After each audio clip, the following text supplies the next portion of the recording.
a sensible thing and leave the car at home. But doing the right thing can leave you shivering in the cold in the early hours, facing a long wait in a taxi queue.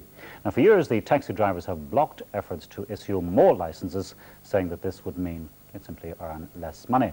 But to find out what it's like on the streets, we followed 3 young Dubliners out on the town for the night. Hi, my name is Sinead and I live only 5 miles from the city centre, but it may as well be 100 by the time I get home tonight. Hello, my name's Elaine and I'm travelling home to Churchtown tonight, and I'll be out at about 2 o'clock waiting for a taxi in a very long queue. My name's Margaret. I have to get home to Beaumont and that should cost between £7 or £8. So hard to beat. Every time she walks down the street, another girl in the neighborhood. Wish she was mine, she looks so good. I wanna hold her tight. Yeah, teenage kicks right through the night. I'm gonna call her on the telephone, have her over 'cause I'm all alone. I need excitement, oh I need it bad, and it's the best I've ever had. I wanna hold 10 o'clock on Thursday night in downtown Dublin. From the taxi point of view, it's the lull before the storm.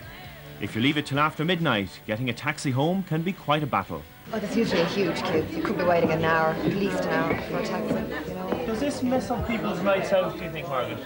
Well, it can do because in the back of your mind, you know, you have to get home eventually, so you're starting to watch the time, you know, so you have to really leave that little bit earlier before all the late bars are closing. You have to kind of space yourself and go maybe half an hour to miss the major exodus of people. Of course, it is important, Sinead, isn't it, to get a cab that will lead you to your door in many ways now. From a safety point of view and from a hassle-free point of view and everything else, I don't think anybody likes to walk in the freezing cold or in the rain or anything else, you know.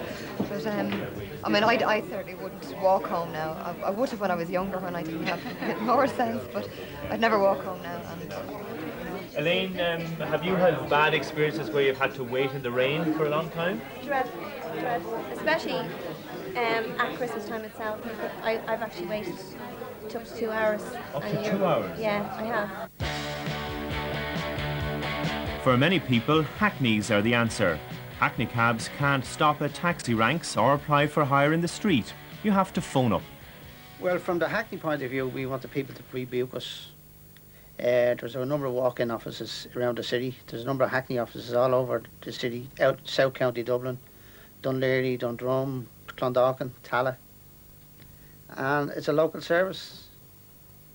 So are you saying then that people should simply take responsibility and phone beforehand? Phone beforehand, yeah, and make arrangements. Might I deduce from that then that you don't really think there is a problem? Well, there's a problem on the taxi ranks because people are left stranded and people are queuing on the taxi ranks. There's only a certain amount of taxis. There's just under 2,000 taxis and there's 2,600 hackneys. And between us, we should be able to provide a service.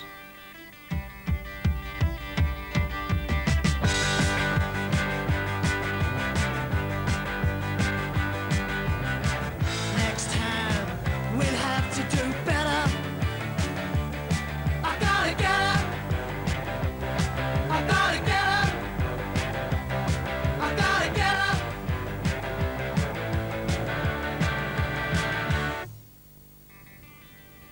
2 o'clock in the morning in Stephen's Green. It's the time for queuing. The weather isn't too bad though, and the queues have been worse. Despite the long wait ahead, everyone seems to be in good humour. Well, probably the longest would be an hour, but that's long when it's late at night and it's cold and you're standing here. What's the worst experience you've had with taxis in Dublin? New Year's Eve, we just couldn't get one. We had to walk home from town to Rathfarnham, which takes about like an hour and a half. It's 2 o'clock in the morning. We've kind of tracked you through the evening.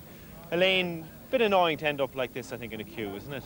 It is actually, yeah. We're all a bit tired and still waiting. Over to No you sign. there, Sinead. How long might this take on the worst of nights? It's dry tonight, it's not too bad. on the worst of nights, I'd say about an hour, if you're lucky. If you're lucky. What do you feel about that, Margaret? Is it something you can put up with?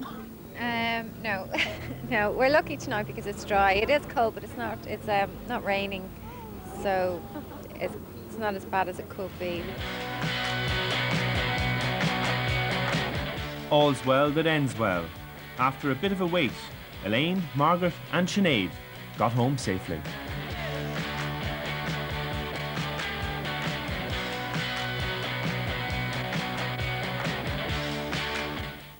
Now, before we came on air, we got a statement from the Taxi Drivers Federation, and they say that in their view, if Dublin Bus and the Dart Rail Service also made an effort to look after their customers, then the taxi queues would be non-existent. Now, as we were saying in that story, this is a time for partying, but it's also a time, and maybe to some extent because of all that, when we'll be crowding in droves into the accident and emergency units of our hospitals. And they're saying that could amount to a crisis. In our Waterford studio, Dr. Cormac McNamara. Cormac, just how bad is it going to get? A very serious problem, Mike.